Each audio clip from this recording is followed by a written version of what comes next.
Assalamualaikum warahmatullahi wabarakatuh.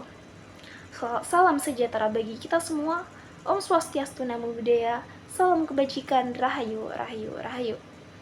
Yang kami hormati Ibu Erliana Rulita, Bapak Mahdia Udin, dan Ibu Rizka Ayu Febrianti selaku para dosen pengampu mata kuliah Genetika tahun 2025 dan rekan-rekan yang berbahagia. Pada kesempatan kali ini, izinkan kami mempresentasikan materi yang berjudul Mutasi Genetika untuk memenuhi tugas mata kuliah Genetika dengan cakupan materi, konsep dasar mutasi, tujuan, dan macam-macam dari mutasi. Melalui video ini, diharapkan materi yang kami sampaikan dapat dipahami dengan baik dan menambah wawasan bagi kita semua. Sebelumnya, kami berterima kasih kepada Bapak Ibu dosen dan juga rekan-rekan sekalian yang telah menonton video ini.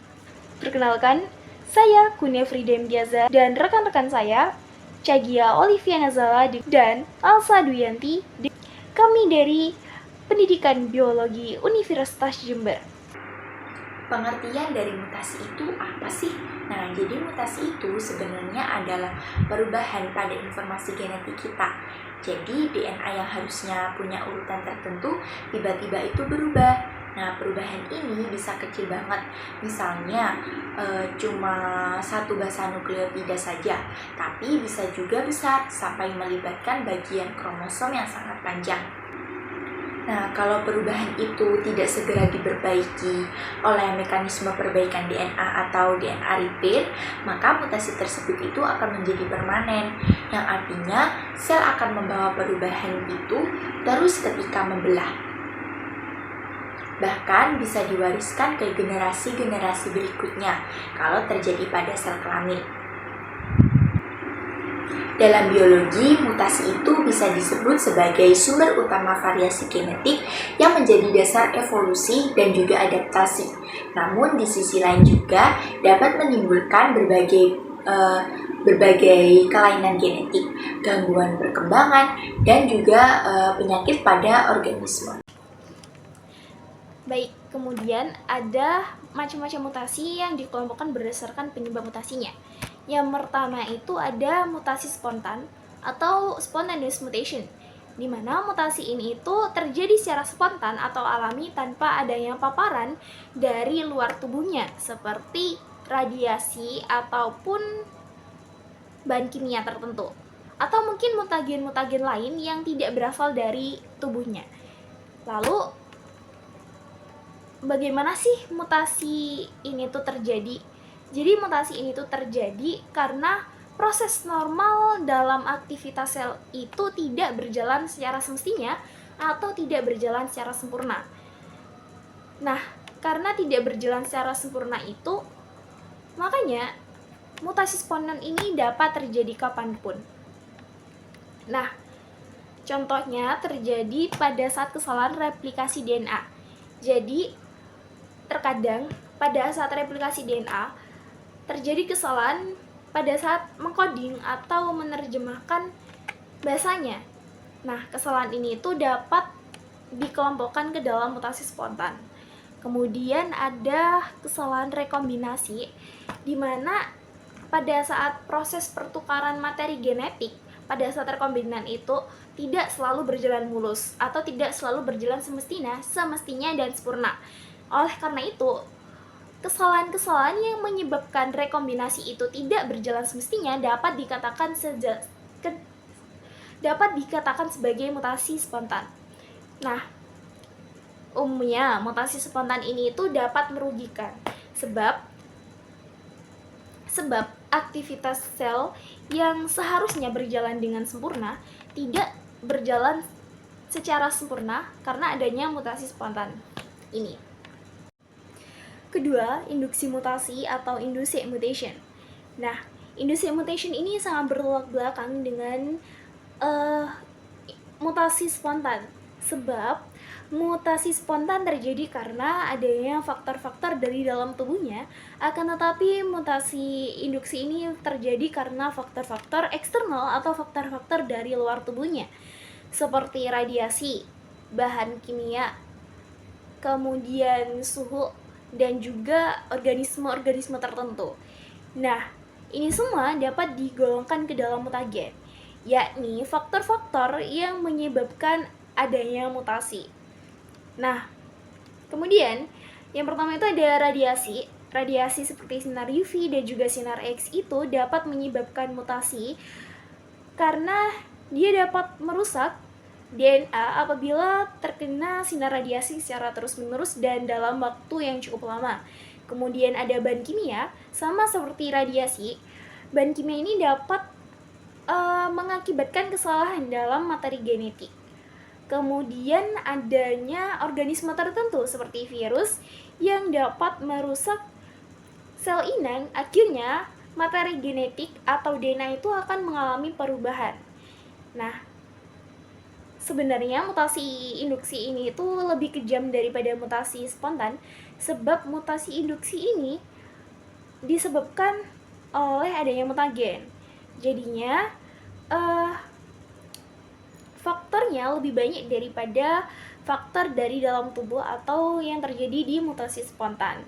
Nah, akan tetapi mutasi induksi ini tuh juga dapat menguntungkan, sebab mutasi ini akan memberikan variasi-variasi baru yang dapat kita kontrol dari mutagen yang kita berikan ke dalam organisme tersebut. Jadi, perbedaan dari mutasi induksi dan juga mutasi spontan ini dapat terlihat dengan jelas. Nah, selanjutnya yaitu ada jenis-jenis mutasi. Nah, mutasi berdasarkan skala dan atau lokasinya itu dibedakan menjadi dua. Ada mutasi gen sama mutasi kromosom. Nah, mutasi gen atau mutasi titik ini itu merupakan perubahan pada urutan basa DNA dalam satu gen. Nah, mutasi gen itu sangat penting karena satu basa saja itu bisa mengubah asam amino dalam protein sehingga struktur dan fungsi proteinnya itu ikut terpengaruh. Nah, sedangkan mutasi kromosom ini itu merupakan perubahan struktur maupun jumlah kromosom. Nah, jadi mutasi kromosom ini merupakan perubahan materi genetik yang melibatkan struktur fisik dari kromosom atau jumlah kromosom secara keseluruhan. Nah, mutasi ini tuh tidak hanya mengubah satu gen saja, tetapi bisa mempengaruhi ratusan hingga ribuan gen yang terdapat dalam satu kromosom. Nah, pada mutasi gen ini itu dibagi lagi menjadi dua kelompok. Ada mutasi substitusi basa sama mutasi akibat perubahan jumlah basa. Nah, pada mutasi substitusi basa, nah substitusi itu berarti satu basa DNA itu digantikan oleh basa lain. Nah, substitusi basa ini itu dibagi menjadi tiga bentuk. Yang pertama ada silent mutation atau mutasi diam, missense mutation, mutasi salah makna, sama nonsense mutation atau mutasi tak bermakna.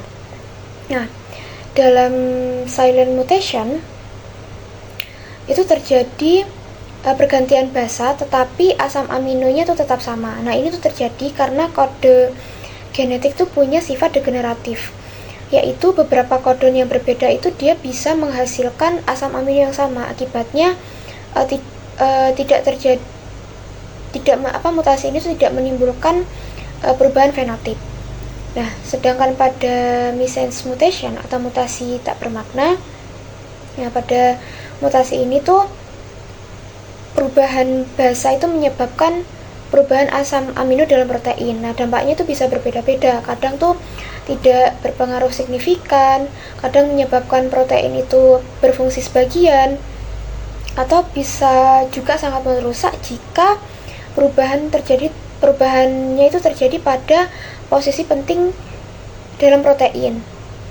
Nah, contohnya itu pada penyakit sickle cell anemia, di mana itu disebabkan oleh substitusi basa yang mengubah satu asam amino di hemoglobin. Nah, selanjutnya pada mutasi tak bermakna itu terjadi ketika substitusi basa itu menghasilkan stop codon yang muncul terlalu awal. Nah, ini tuh membuat proses penerjemahannya itu berhenti sebelum waktunya, sehingga protein yang terbentuk itu pendek atau tidak berfungsi. Nah, mutasi ini tuh biasanya punya dampak yang cukup serius karena protein yang terbentuk itu belum lengkap, seperti itu. Nah, selanjutnya yaitu mutasi akibat perubahan jumlah basa. Nah, berbeda sama yang substitusi tadi, mutasi ini tuh melibatkan adanya penambahan atau penghilangan nukleotida. Nah, mutasi itu dibedakan atas insersi dengan delesi. Nah, kalau yang insersi ini itu merupakan penambahan satu atau lebih nukleotida ke dalam DNA. Nah, jika basa yang ditambahkan itu bukan kelipatan 3, maka akan terjadi freeze shift atau pergeseran rangka baca kodon. Nah, pergeseran ini itu membuat seluruh rangkaian asam amino setelah mutasi itu berubah total sehingga protein itu menjadi rusak. Nah, sedangkan pada delesi itu terjadi penghilangan. Kalau tadi penambahan, kalau delesi itu penghilangan. Nah, jadi delesi itu kebalikan dari insersi, yaitu hilangnya satu atau lebih nukleotida. Nah, sama seperti insersi, jika jumlah basa yang hilang itu bukan kelipatan 3, nah maka rangka baca kodon itu akan bergeser. Akibatnya susunan asam amino itu berubah dan fungsi proteinnya ikut terganggu. Nah, selanjutnya pada mutasi kromosom. Jadi mutasi kromosom tuh ada golongan jadi 2. Ada mutasi kromosom karena perubahan struktur sama mutasi kromosom karena perubahan jumlah. Nah, pada mutasi karena perubahan struktur itu mutasi karena adanya perubahan struktur kromosom atau kerusakan dari bentuk kromosom. Nah, perubahan ini tuh bisa berupa delesi, duplikasi, inversi, atau translokasi. Nah, pada delesi itu adalah mutasi ketika sebagian segmen kromosom itu hilang. Ini tuh terjadi karena ada bagian kromosom yang patah atau tidak berhasil diperbaiki. Nah, dampaknya itu bisa cukup besar karena hilangnya segmen berarti hilang gen yang ada di bagian tersebut. Nah, akibatnya organisme ini tuh bisa mengalami gangguan perkembangan atau muncul sifat yang nggak normal. Ya, karena gen yang seharusnya ada untuk mengontrol fungsi tertentu itu malah hilang. Itu. Nah, pada duplikasi itu kebalikan dari delesi. Nah, ini duplikasi ini terjadi ketika segmen kromosom itu justru mengganda. Nah, sehingga jumlah salinan gen itu jadi lebih banyak dari normal. Nah, duplikasi ini tuh biasanya bisa muncul dari kesalahan saat proses crossing over atau selama pembelahan sel. Nah, selanjutnya pada inversi. Nah, pada inversi ini segmen kromosom tuh patah. Kemudian bagian itu tuh berputar 180 derajat dan nempel kembali, tetapi posisinya itu terbalik. Nah, mutasi ini tuh tidak mengubah jumlah gen, tetapi mengubah urutannya. Walaupun jumlah gennya itu tetap sama, perubahan urutan itu bisa mempengaruhi ekspresi gen. Misalnya, gen yang tadinya itu berada di area yang aktif itu menjadi kurang aktif, sehingga produksinya itu menurun. Selanjutnya pada translokasi atau translocation, ini merupakan mutasi ketika segmen kromosom itu berpindah ke kromosom lain. Dan translokasi itu ada dua jenis, ada translokasi resiprok sama Robertsonian translocation. Nah, pada translokasi resiprok, dua kromosom yang tidak homolog itu saling bertukar segmen, seolah-olah kedua kromosom itu menukar potongannya. Jadi meskipun total gennya itu tetap sama, tapi ada dua masalah yang bisa muncul. Yang pertama itu posisi gen itu berubah, sehingga gen itu bisa berpindah ke lingkungan regulasi yang berbeda. Nah, ini tuh bisa menyebabkan gen itu menjadi terlalu aktif, tidak aktif, atau bahkan tidak bekerja sesuai dengan kebutuhan. Nah, yang kedua itu pada proses pembentukan gametnya, susunan kromosomnya tuh jadi sulit dipasangkan, sehingga banyak gamet yang terbentuk memiliki susunan gen yang nggak seimbang. Nah, akibatnya translokasi resiprok ini tuh sering menyebabkan adanya keguguran, ketidaksuburan, atau kelainan pada keturunan. Nah, pada Robertsonian translocation ini, jenis translokasi ini tuh terjadi khusus pada kromosom akrosentrik, yaitu kromosom yang punya lengan panjang dan lengan pendek yang kecil. Nah, dalam Robertsonian translocation ini, dua kromosom akrosentriknya itu menyatu pada bagian sentromernya. Lengan pendeknya itu biasanya hilang, tetapi karena mengandung sedikit gen penting, kelainan itu nggak berdampak besar pada mutasi. Nah, hasilnya itu merupakan satu kromosom besar yang baru. Nah, orang yang punya translokasi ini itu biasanya sehat, tapi ketika membentuk gamet, susunan kromosomnya tuh bisa jadi nggak seimbang. Nah, akibatnya keturunannya itu beresiko punya kelainan. Salah satunya adalah trisomi 21 atau kelainan Down syndrome karena faktor genetik keluarganya. Selanjutnya pada mutasi karena perubahan jumlah kromosom. Jadi mutasi jumlah kromosom ini tuh kondisi ketika jumlah kromosom dalam sel itu sudah tidak lagi sesuai dengan jumlah normal. Jadi mutasi ini tuh biasanya terjadi karena non-disjunction, yaitu kegagalan kromosom untuk berpisah secara benarnya saat pembentukan sel gamet atau saat pembelahan sel. Akibatnya ada sel yang mengalami ada sel yang mendapatkan kromosom yang terlalu banyak dan ada juga sel yang mendapatkan kromosom yang terlalu sedikit. Nah, mutasi jumlah kromosom ini itu dibagi menjadi dua kelompok, ada aneuploidy sama euploidy. Nah, kalau yang aneuploidy itu terjadi ketika hanya satu atau beberapa kromosom itu bertambah atau berkurang, bukan satu sel penuh. Nah, contohnya itu pada trisomi 21 atau kelainan Down syndrome, di mana dia itu memiliki 3 salinan kromosom pada kromosom ke-21. Nah, sedangkan pada yang euploidy itu kondisi ketika sel memiliki satu set kromosom tambahan secara utuh. Misalnya itu pada triploid sama tetraploid. Nah, pada manusia euploidy itu umumnya tuh fatal sehingga embrio itu tidak bisa berkembang. Namun kalau pada tumbuhan, euploidy itu sering terjadi dan bahkan menguntungkan. Nah, tumbuhan polyploidy itu biasanya ukurannya yang mengalami polyploidy itu biasanya ukurannya lebih besar, punya buah yang lebih banyak, dan dia lebih tahan terhadap kondisi lingkungan. Pada dampak mutasi di sini ada dampak mutasi terhadap protein sama dampak mutasi terhadap fenotip. Nah, dampak mutasi terhadap fenotip itu yang pertama ada mutasi tidak mengubah protein. Contohnya tuh di silent mutation, kode DNA itu berubah tetapi asam amino yang dihasilkan itu tetap sama, sehingga proteinnya itu tetap normal. Nah, yang B itu mengubah satu asam amino. Contohnya pada mutasi salah makna, di mana satu huruf DNA berubah, maka menghasilkan asam amino yang berbeda, sehingga protein itu masih terbentuk tapi bentuk atau kerjanya itu bisa berubah. Nah, yang C itu menghasilkan protein terpotong. Nah, contohnya pada mutasi tak bermakna, jadi mutasi mengubah kode menjadi stop codon sehingga protein itu berhenti dibuat di tengah jalan. Nah, yang D itu mengubah seluruh rangkaian protein.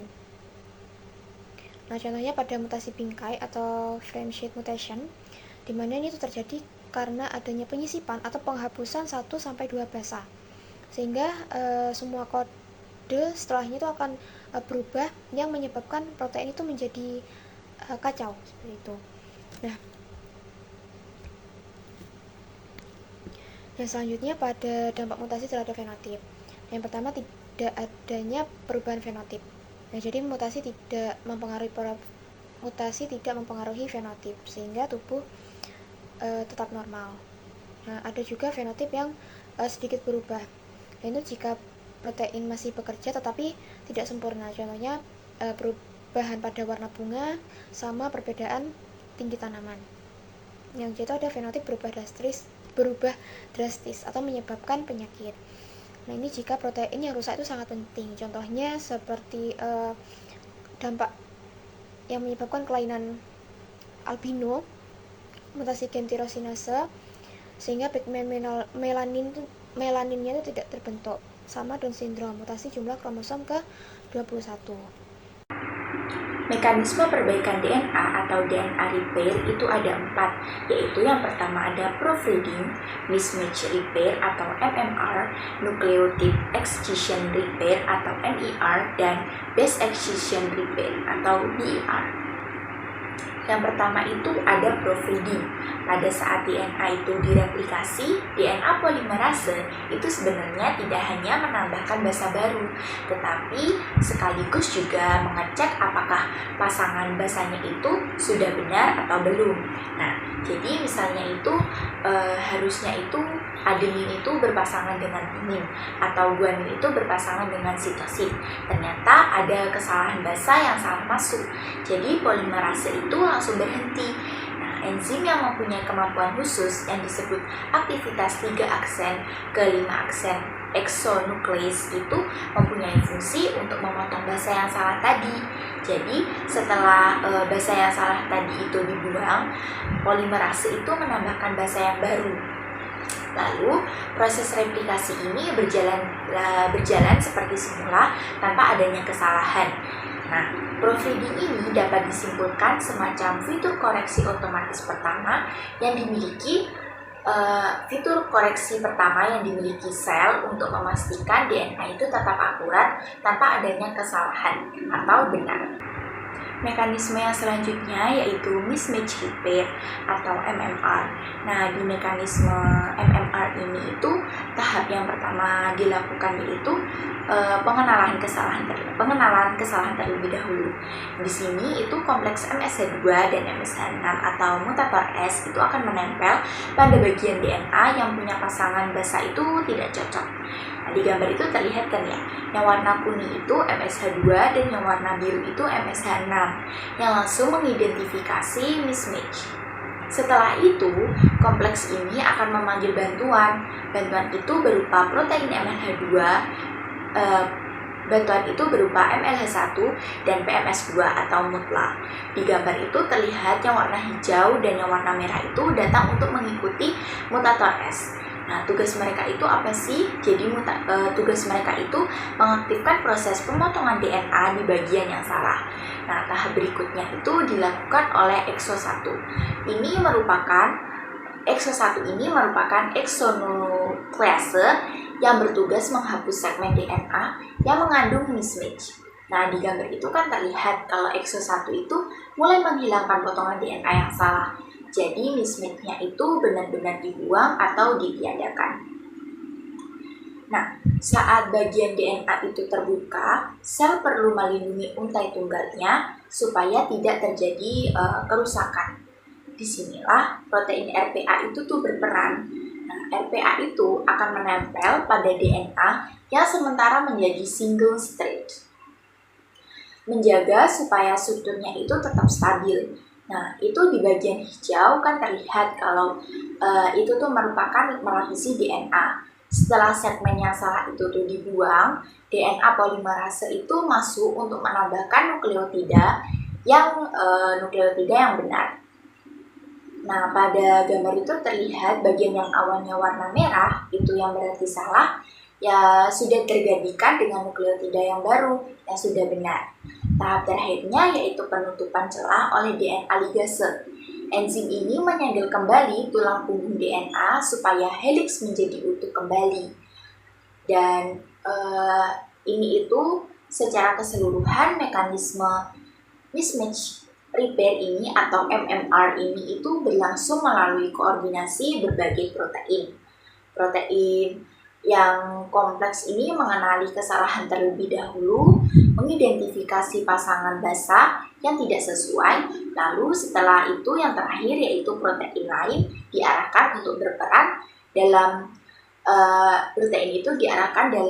protein itu berperan dalam memotong segmen DNA yang mengandung kesalahan. Lalu itu bagian DNA itu yang terbuka itu kemudian distabilkan diikuti oleh pengisian ulang nukleotida yang benar oleh DNA polimerase. Lalu yang tahap terakhir itu melibatkan penyegelan kembali untai DNA oleh DNA ligase. Keseluruhan proses ini itu memastikan bahwa integritas dan akurasi informasi genetik itu tetap terpelihara dan juga tetap terjaga. Next yaitu nucleotide excision repair atau NER. Mekanisme ini digunakan untuk sel untuk menangani kerusakan besar atau bulky lesion seperti pirimidin dimer akibat UV.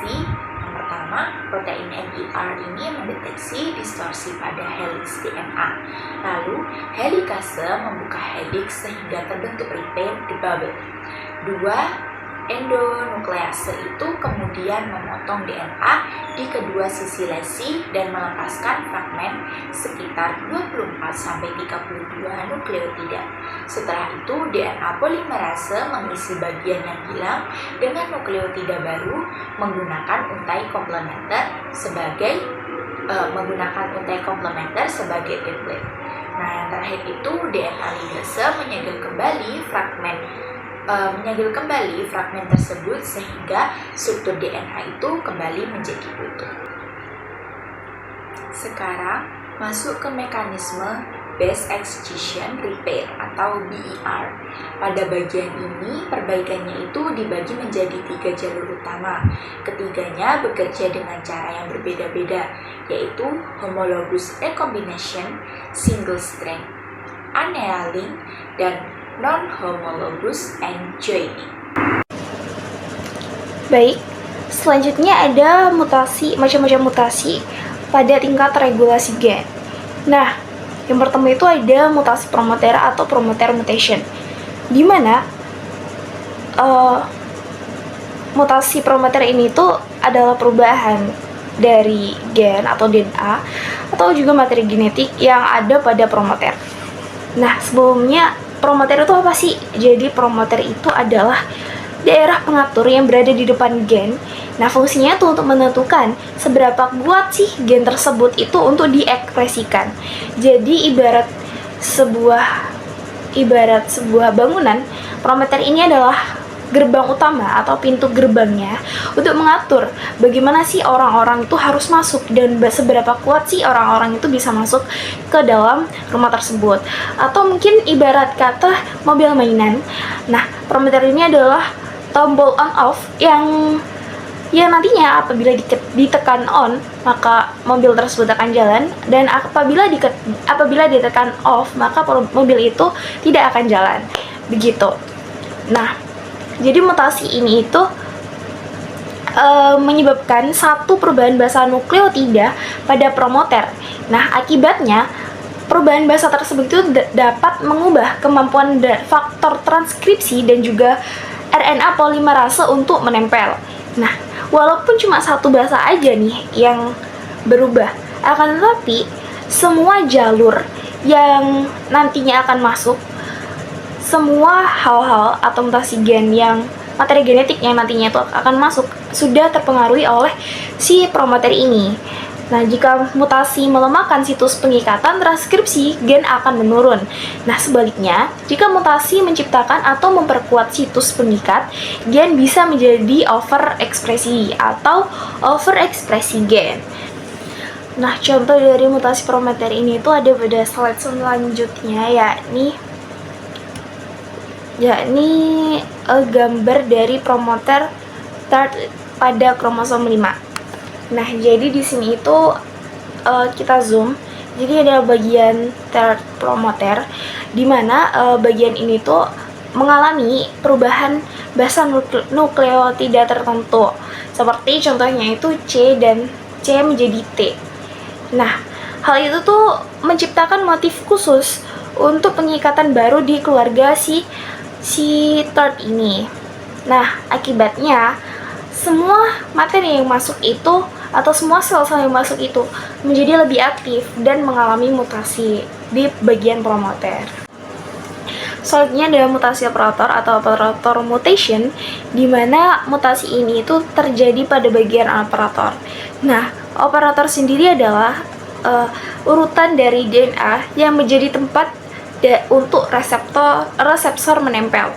Fungsinya untuk menghentikan si RNA polimerase. Nah, kemudian bagaimana sih kalau misalkan terjadi mutasi pada bagian operator ini?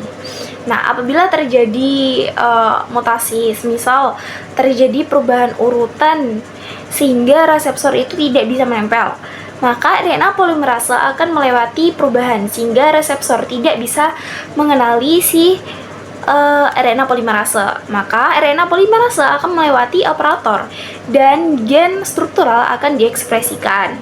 Maka akan berlanjut secara konduktif. Sebaliknya, apabila mutasi pada reseptor itu sendiri dapat menyebabkan reseptor terus menempel sehingga gen tidak pernah diekspresikan. Nah, pada ininya itu